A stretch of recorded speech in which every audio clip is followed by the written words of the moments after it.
how the mother, she becomes a protector to her. Who I am, your story is your power. I was afraid for my future, because I was not thinking that I would be alive anymore. It's the worst year. So. Welcome back, everyone. We are here again. It was about how to heal from trauma. For example, as we speaking, there is a different method. There is no a cure how to heal, because what it works for you or for you, it's different. For example, as you're saying, I like the phrase, being a woman as a refugee. Yes, and not a lot of people understand. Being a woman is hard enough. I'm not a woman. I will never understand woman problem. Partially, I will understand, but I don't understand in general because I'm not a woman. As a man, even for me, it's hard enough to come across the sea, to come across Sahara. And for me, I was always impressed by the women they were with us, how they overcome. And I see a lot of bad things, even when I was in Libya in my time, for example, women get raped in front of us and lose their brain. And there are many things, and they still survive and they become very strong. And as I say, today... We learn how to survive, Exactly, and we become softer here and we complain about minor things, but we go back to our past. So our past also it's our inspiration for us, how to live life. And perhaps he can tell us, for example, how old he was in Libya and how he came as a woman, as a refugee. And as he said, a woman with a woman with 6 kids is like putting the chips. He's trying to push me back, I'm just... No, I think it's for the people to know, because as he's speaking, because it's like a whole pack, maybe I understand you where he came from, because since we share the same story, but for the people sitting at home, for the people... But the thing is, you know what, we are in the same boat, being in Libya, being a refugee. We are in the same boat, even you are not in the sea, but even you are in the city, in Libya. But everyone else is in the same boat, in the same place where everyone struggle, But the thing is, the pain is different. The men and the men and women are different. The one thing is like when the second time when I came to the sea was like the mother of 3, and I was sick completely, and there was a baby of just a month,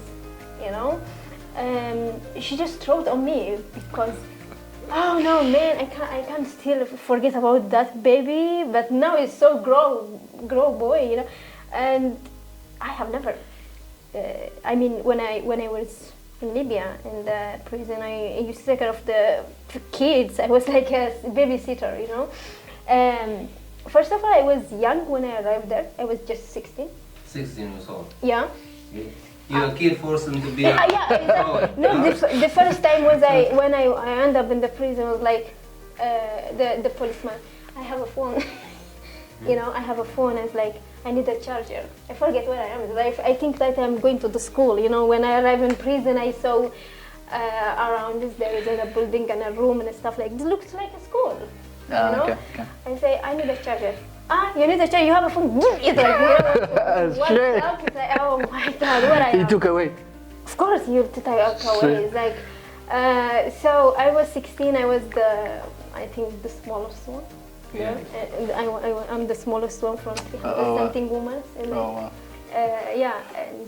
every time I was getting hit because I was not staying so quiet, forever. So the thing is, it is being in that place. What I learned is for a woman, how I understand women when they have kids, which is they don't know who's the father.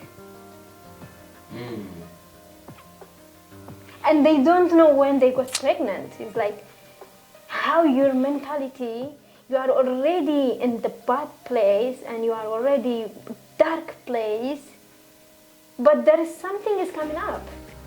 Your stomach is growing, and after a while you have a baby. It's a surprise, another problem. How you handle that? I think this is really very, I don't know how to address it. It's a very challenge, and when you are being in prison and getting pregnant, and also not knowing who's the father. And I remember happened to these stories where and I see the woman who carry a baby but don't really know who the father is, but it just unfortunately happened to her, raped by the trafficker who happened to that, it happened to her. So she is in desert, and but then from desert to prison, and like there's no chance of her to get treatment and whatever. So it just because she spent it about 4 weeks in the human trafficker's place, where basically he's always take her. Sometimes he give a birth in the Sahara or in the desert, take her for his own pleasure. And I bet this happened to many things, and we can be as a testimony, which we see it by ourselves. And she is sharing the same stories where it happened to a lot of women. Unfortunately, it's not because they choose to or they want to. Sometimes they force it to, most of the time. And the pain is like you carry the baby when you don't know who's belong to, but then again you are in a shit situation, difficult situation. You cannot really figure out, you cannot think of any solution, because you've been treated as animals. You locked in the prison in month, and you maybe even actually deliver a baby in the prison.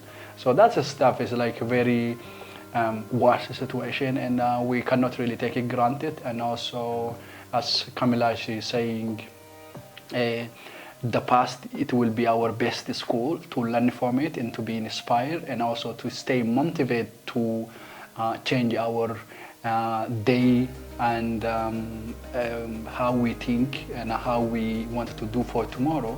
But then also being able to example, that's what I really like it, being a strong woman and always keep fighting, and to be able to lead by example. Okay, the past is past, and I am here, and we're better system, better light, and I can study and I can build my better future. I cannot hold it to my past, because my past can be my school.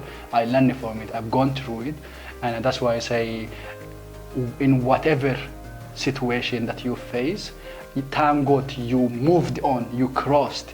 Like I promised to God, when I step into I have no idea what was in my mind. And when I step into the sea, I prayed, listen, if I arrive to the safe place, I'll be able to serve 40 people and I pray 40 times.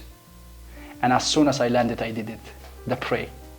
So it just like, I know that there is only chance when I step into the sea, either I die or I pass. Absolutely. So why? Because the situation in the back, I cannot really turn in my face and let me live. No, that's in a hard situation. Is like when I stepped to the sea the second time, my prayer was ideally arriving somewhere safe place, ideally to die in the sea, but not Libya. This is what I wish when the first time was like. When I step to the water, I say, there is no going back again. There is one, die or arrive in a safe place. I do not have any country names or any specific place, no. But not Libya. That was my prayer. But when the thing is when I arrive here, and when you come, you see the buildings like they look like similar Libya. I was like, oh man. That's like where we are. No, because I was so sick, and I was bleeding when they took me, and I have a baby. No, okay. I have a baby when the Red Cross, they come to pick us. Oh, okay. And when they say mother is first, I was like, someone was pointing. She's the one. I don't know myself, first of all. I was like, the blood was, my face is covered. Wait, because someone... No, I was sick. Oh, okay. I was so sick, I was